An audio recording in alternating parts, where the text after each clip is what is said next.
ধনুরাশি নতুন বছরের প্রথম মাস জানুয়ারি কেমন যাবে, কোন ক্ষেত্রে পরিবর্তন, যেখানে 4টি গ্রহের রাশি পরিবর্তন হচ্ছে এই জানুয়ারি মাসেই, এবং সেটা আবার পরপর ধারাবাহিকভাবে 13 তারিখ শুক্র, 14 তারিখ সূর্য, 16 তারিখ মঙ্গল এবং 17 তারিখে বুধ। জানুয়ারি মাস কেমন যাবে ধনুরাশির জন্য? আপনার স্বাস্থ্য, পড়াশোনা, প্রেম ভালোবাসা, বিবাহ জীবন, ভাগ্য, কেরিয়ার, ব্যবসা আরও অনেক বিষয়েই বিস্তারিতভাবে জানবেন, পরিষ্কারভাবে বুঝতে পারবেন। তাহলে চলুন দেখি ধনুরাশির জন্য জানুয়ারি 2026 কেমন যাবে। জানুয়ারিতে ওই 4টি গুরুত্বপূর্ণ গোচর কিন্তু আপনার রাশিফলে পরিবর্তন আনবে, এবং সবচেয়ে বড় ব্যাপার হচ্ছে ওই 4টি গ্রহ কিন্তু আপনার দ্বিতীয় ঘরে গোচর করবে। শুক্র, সূর্য, মঙ্গল, বুধ মকর রাশিতে প্রবেশ করবে। অবশ্যই খাতা কলম নিয়ে বসুন অথবা নোটপ্যাড খুলে নিন, কারণ গুরুত্বপূর্ণ কিছু নোট করে রাখার মতো তথ্য কিন্তু থাকতে পারে, যা লিখে না রাখলে 5 কাজে ভুলে যেতে পারেন। আপনার অধিপতি বৃহস্পতি সপ্তম ঘরে, শনি চতুর্থ ঘরে, নবম ঘরে কেতু, বর্তমানে আপনার রাশিতে আছে সূর্য, মঙ্গল, বুধ এবং শুক্র। এই 4 গ্রহ আপনার রাশিতে থাকবে 13, 14, 16 এবং 17 তারিখ পর্যন্ত। তারপরে এই 4 গ্রহ চলে যাচ্ছে আপনার দ্বিতীয় ঘরে। তো এই গোচরের আগে এবং পরে আপনার স্বাস্থ্য, শিক্ষা, প্রেম, ভালোবাসা, বিবাহিত জীবন, ভাগ্য, কেরিয়ার, ব্যবসা কেমন যাবে, এটা কিন্তু মূল বিষয়। এবার দ্বিতীয় ঘর যেহেতু অর্থের ঘর, তাই অর্থনৈতিকভাবেও কিন্তু আপনার জীবন প্রভাবিত হবে। এবার অর্থ আসবে না যাবে তা জানতে কিন্তু অবশ্যই পুরো ভিডিওটি আপনাকে মনোযোগ সহকারে দেখতে হবে, তবেই কিন্তু সমস্ত কিছু জলের মতো পরিষ্কার হবে। প্রথমেই স্বাস্থ্যের কথা বলবো। আপনার প্রথম ঘরটি হচ্ছে স্বাস্থ্যের ঘর, তবে স্বাস্থ্য মানে কিন্তু আপনার রোগ জ্বালা দর্শাচ্ছে না। রোগ জ্বালার ঘর ষষ্ঠ এবং দ্বাদশ ঘর, যেহেতু দ্বাদশ ঘরটি হাসপাতাল সম্পর্কিত ঘর। রোগকে দমন করার বা রোগকে ভালো করে দেওয়ার শক্তি যোগায় যে ঘর, সেটি হচ্ছে আপনার প্রথম ঘর। যে ঘরে একটি ভালো গ্রহের অবস্থান আপনার অ্যাপিয়ারেন্সকেই বদলে দেয়। আপনার চালচলন, ব্যবহার, কাউকে আকর্ষিত করার ক্ষমতা এই ঘর থেকেই কিন্তু আসে।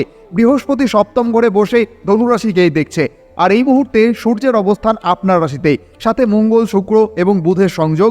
এটা স্বাস্থ্য নিয়ে বেশ ভালো একটা সময়। শনির দৃষ্টি রয়েছে আপনার রাশিতে, তাই যে কোনো ভ্রমণে আপনি তাড়াতাড়ি ক্লান্ত হয়ে পড়তে পারেন। বমি ভাব, পেটের সমস্যা, গলায় ব্যথা বা মাথা ব্যথা নিয়ে কিছু সমস্যা সাময়িক থাকতে পারে। বিশেষ করে যখন আপনি অনেক দূরে কোথাও যাচ্ছেন, 10 তারিখের আগে এই সমস্যাগুলো ঠিক হতে দেখা যায়, আপনি আরও সক্রিয় হয়ে যাবেন। বৃহস্পতি ধনুরাশিকে দেখছেন, যদি আগে কোনো স্বাস্থ্য সমস্যা ছিল, গ্রহ অবস্থান অনুযায়ী কিন্তু এই মাসে আপনার রিকভারি অনেক দ্রুত হবে, এটা কিন্তু দেখাই যায়। তবে তারপরেও বলবো, যদি কোনো স্বাস্থ্যের দিক থেকে সমস্যা দেখেন, অবশ্যই চিকিৎসকের পরামর্শ নেবেন, যার তার কথায় স্বাস্থ্যের অবহেলা করবেন না। এবার যারা শিক্ষার্থী রয়েছে, তোমাদের পড়াশোনা কেমন যাবে? তোমার পঞ্চম ঘর পড়াশোনার ঘর। পঞ্চমপতি মঙ্গল তোমার রাশিতে থাকছে 16 তারিখ পর্যন্ত।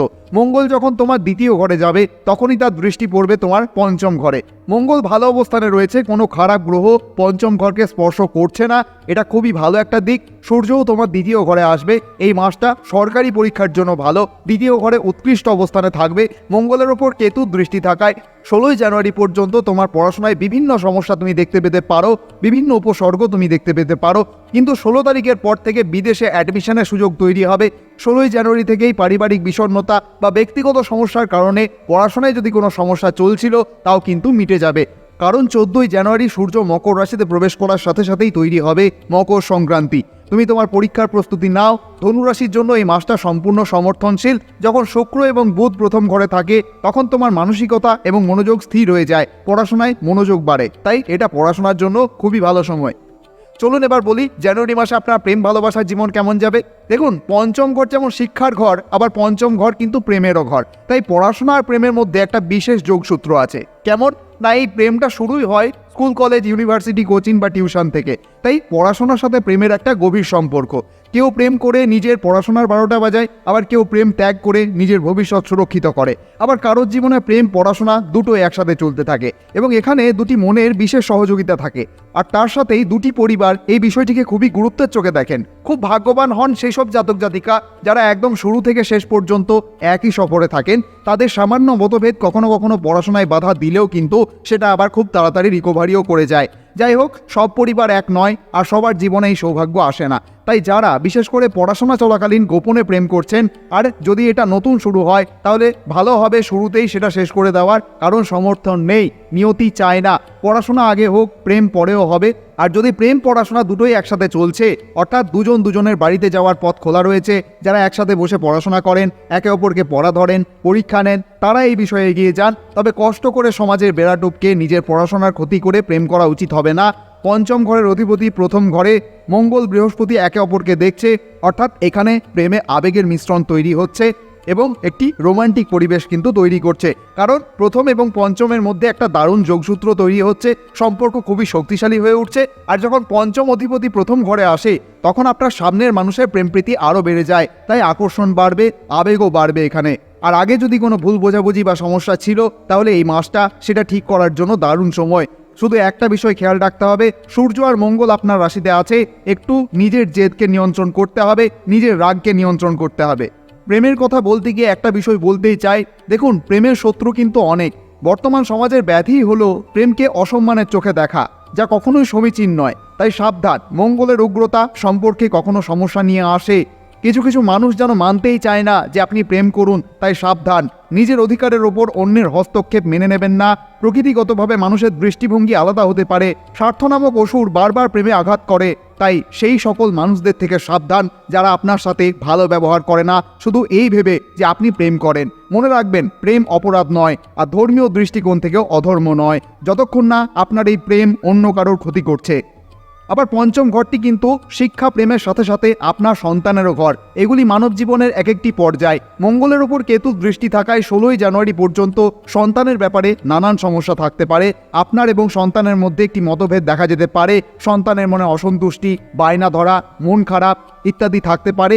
কথা না শোনা, মুখে মুখে তর্ক করা, এগুলি হতে পারে। তবে অহেতুক টর্চার করবেন না, কারণ এটি তার দোষ নয়। তবে অনুশাসন গুরুত্বপূর্ণ, যেমন অন্যকে সম্মান দিতে শেখানো, ভালো আচরণ করা, মনোযোগ বাড়াতে কাউন্সেলিং করানো, এগুলি করা যেতে পারে। এগুলি করলে সন্তানের মনের অবস্থা আপনি জানতে পারবেন এবং সেই মতো আপনি তাকে গাইড করবেন। অহেতুক ঝাড়ফুঁক ঝাড়াঝুড়ি দিয়ে নিশ্চিন্ত হয়ে গেলে চলবে না। অবশ্যই ধর্মে বিশ্বাস থাক, তবে ভবিষ্যতের জন্য কাউন্সেলিং অবশ্যই করাবেন যদি আপনার সন্তান খুব চঞ্চল হয় তো। তবে সাধারণভাবেই কিন্তু চঞ্চলতা একটি সাধারণ ব্যাপার, অবশ্যই এটি ব্যক্তিগত পরামর্শ। তবে 16ই জানুয়ারি থেকে সন্তানের সঙ্গে সম্পর্ক ভালো হবে। সন্তানের সঙ্গে যেসব দূরত্ব ছিল, আলাদা হওয়া চলছিল, সেগুলি মিটে যাবে। সন্তানের থেকে আর্থিক লাভের সম্ভাবনাও কিন্তু দেখা যাবে। এবার দেখি আপনার সম্পত্তি ভাগ্য কেমন যাবে এই মাসে। ধনু রাশি জাতক জাতিকারা জমি, বাড়ি, গাড়ি এবং সম্পত্তির দিক থেকে প্রভাবশালী, যেখানে শনি নিজেই অবস্থান করছেন। খুব স্পষ্টভাবে বললে জানুয়ারি মাসের 13 তারিখের আগে জমি সম্পত্তি নিয়ে কিছুটা সমস্যা থাকবে, কিন্তু 13ই জানুয়ারির পর জমি সম্পত্তি নিয়ে যে কোনো সমস্যার সমাধান হতে দেখা যায়। সম্পত্তি নিয়ে মা বাবার সঙ্গে আপনার সম্পর্ক যদি ঠিক পর্যায়ে ছিল না, তাহলে সেটাও ঠিক হয়ে যেতে দেখা যায়। আপনার সম্পত্তির প্রতি কেউ যদি লোভ করে থাকে, কেউ যদি দখলদারি করে থাকে, তাহলে আপনার সম্পত্তি নিয়ে কোনো ঝামেলা থাকলে সেটাও কিন্তু 13 তারিখের পরে ঠিক হয়ে যেতে দেখা যায়। 13 তারিখের পর গৃহপ্রবেশ শুভ এবং 17ই জানুয়ারির পর থেকে কিন্তু বাবার থেকে পূর্ণ সমর্থন পাওয়া যাবে। এবার চলুন দেখি জানুয়ারি মাসে আপনার বিবাহিত জীবন কেমন যাবে। সপ্তম ঘর আপনার বিবাহিত জীবনকে বোঝায়। সপ্তমপতি বুধ প্রথম ঘরে থেকে সপ্তম ঘরে দৃষ্টি দিচ্ছেন।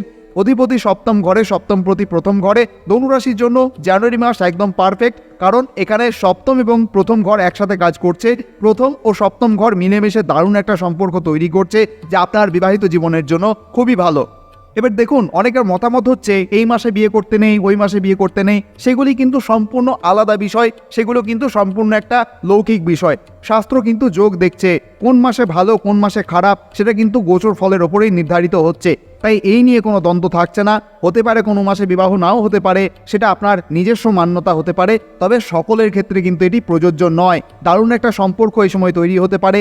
আপনার জীবনসঙ্গীর জন্য ভালো কিছু সুযোগ থাকতে পারে। 14ই জানুয়ারির আগে বৈবাহিক জীবনে ঝগড়া, মতবিরোধ ইত্যাদি থাকলেও কিন্তু 14 তারিখের পর সেগুলি স্বাভাবিক হয়ে যাবে। 14ই জানুয়ারির পর থেকে প্রেম থেকে বিয়ের সম্ভাবনা বাড়বে। কোনো বিয়েতে যদি পরিবারের অমত ছিল, তাহলে হয় সেখানে তারা মত দেবেন, আর না হয় অমতেই বিয়ে সম্পূর্ণ হয়ে যেতে পারে, কারণ শক্তিশালী বিবাহের যোগ কিন্তু তৈরি হচ্ছে। এখন সবচেয়ে গুরুত্বপূর্ণ বিষয় নিয়ে কথা বলি, আপনার ভাগ্য, কেরিয়ার আর ব্যবসা কেমন যাবে। জানুয়ারি মাসটি আপনার ভাগ্যের চাকা ঘুরিয়ে দিতে পারে। নবমপতি সূর্য এবং দশমপতি বুধের প্রথম ঘরে অবস্থান আপনার ভাগ্যকে কয়েক গুণ বাড়িয়ে দিচ্ছে। 16ই জানুয়ারির মধ্যে আপনি যে কোনো কাজে হাত দেবেন, তাতেই কিন্তু সফল হওয়ার সম্ভাবনা রয়েছে। কেরিয়ারের ক্ষেত্রে বুধ 17ই জানুয়ারি পর্যন্ত আপনার রাশিতে বুধাদিত্য যোগ তৈরি করছে। যারা সরকারি চাকরির প্রস্তুতি নিচ্ছেন, তারা 17 তারিখের মধ্যে কোনো সুখবর পেতে পারেন। চাকরিতে পদোন্নতি বা নতুন কর্মসংস্থানের প্রবল যোগ রয়েছে। ব্যবসায়িক ক্ষেত্রে এই মাসটি দারুণ লাভদায়ক। আপনি যদি অংশীদারিত্বে কোনো ব্যবসা শুরু করতে চান বা নতুন কোনো বিনিয়োগ করার কথা ভাবেন, তবে 17ই জানুয়ারির মধ্যে সিদ্ধান্ত নিন। 17ই জানুয়ারির পর ব্যবসায় বড় ধরনের ইতিবাচক পরিবর্তন আসবে। তবে হ্যাঁ, এই সময় একটু ধৈর্য কম থাকতে পারে, আপনার মধ্যে একটু বেশি আত্মবিশ্বাসের মাত্রা থাকতে পারে। তার ফলে যেন এমন না হয় যে আপনি কোনো কাজকে হালকা করে দেখছেন। অতিরিক্ত আত্মবিশ্বাসে যেন চলে না যান, এটা আপনাকে খেয়াল রাখতে হবে। আপনার ধৈর্যের ওপর একটু নজর দিতে হবে, কাজ ভালো হবে, কোনো সমস্যা নেই। কারণ শুক্র ও বুধ আপনার প্রথম ঘরে আছে। বিশেষ করে যে কোনো কম্পিউটার সম্পর্কিত কাজ আপনার জন্য ভালো হবে। এই মাসে আপনার প্রমোশনও হতে পারে, বড় কোনো সাফল্য অর্জন করতে পারেন, কারণ দশমপতি দ্বিতীয় ঘরে প্রবেশ করবে, যা আপনার জন্য অত্যন্ত লাভজনক। প্রমোশনের সম্ভাবনা অনেক বেশি, নিশ্চিতভাবেই চাকরি পাওয়ার পূর্ণ সম্ভাবনা রয়েছে, তাই এগিয়ে যান এবং প্রস্তুতি নিন। এই মাসটা আপনার জন্য একদম ভালো। বুধ 17ই জানুয়ারি পর্যন্ত আপনার রাশিতে অবস্থান করছে, আর সাথেই চলছে বুধাদিত্য যোগ। যারা সরকারি চাকরির প্রস্তুতি নিচ্ছেন তাদের জন্য 17 তারিখ পর্যন্ত ভালো খবর আসার সম্ভাবনা রয়েছে। জানুয়ারি মাসে ভালো সাফল্যের সম্ভাবনা রয়েছে। 17ই জানুয়ারির পর থেকে সব কিছু কিন্তু ভালো হয়ে যাবে, এমনটাই কিন্তু দেখা যাচ্ছে। এবার যদি ব্যবসার কথা বলি, অর্থনৈতিক দিকটাও ঠিক রয়েছে, ব্যবসাও ভালো চলছে, দৈনিক ইনকামও ভালো দেখা যাচ্ছে। ব্যবসায়িক ক্ষেত্রে এই মাসটি নতুন দিগন্ত উন্মোচন করবে। বিশেষ করে 17ই জানুয়ারির পর থেকে ব্যবসায় ভালো ধরনের লাভ দেখা যাচ্ছে। তাছাড়াও অংশীদারি ব্যবসায় স্বচ্ছতা আসবে। যারা বিদেশে ব্যবসা করেন বা বিদেশের সঙ্গে কানেক্টেড, তাদের জন্য 13ই জানুয়ারির পর থেকে সময়টি অত্যন্ত উত্তম। এবার বলি সবথেকে গুরুত্বপূর্ণ একটি বিষয়, জানুয়ারি মাসে উপায় কি করবেন। প্রত্যেকদিন সকালে স্নান করার পর তামার পাত্রে পরিষ্কার জল নিয়ে তাতে সামান্য লাল চন্দন অথবা লাল ফুল মিশিয়ে ভক্তি ভরে উদীয়মান সূর্যদেবকে অর্ঘ্য নিবেদন করুন। জল অর্পণ করার সময় মনে মনে সূর্যদেব এবং আপনার রাশি অধিপতি বৃহস্পতির কথা স্মরণ করুন। কেন এই উপায়টি করবেন? কারণ আপনার প্রথম ঘরে সূর্য এবং মঙ্গলের মতো তেজস্বী গ্রহের অবস্থান যেমন আপনাকে সাফল্য দেবে, তেমনি মাঝে মাঝে প্রচণ্ড রাগ বা জেদ কিন্তু তৈরি করতে পারে। আপনারা সকলেই জানেন প্রত্যেকটি ক্রিয়ার একটি করে বিপরীত প্রতিক্রিয়া আছে, তাই এখানে কিন্তু সেই নীতি মিলে যাচ্ছে। সূর্যকে জল দিলে আপনার আত্মবিশ্বাস সঠিক পথে পরিচালিত হবে, আপনার এনার্জি সঠিক দিকে পরিচালিত হবে, রাগের ওপর নিয়ন্ত্রণ আসবে এবং ভাগ্যের অধিপতি সূর্য এবং রাশি অধিপতি বৃহস্পতির কৃপায় আপনার আটকে থাকা কাজগুলি দ্রুত সম্পন্ন হবে।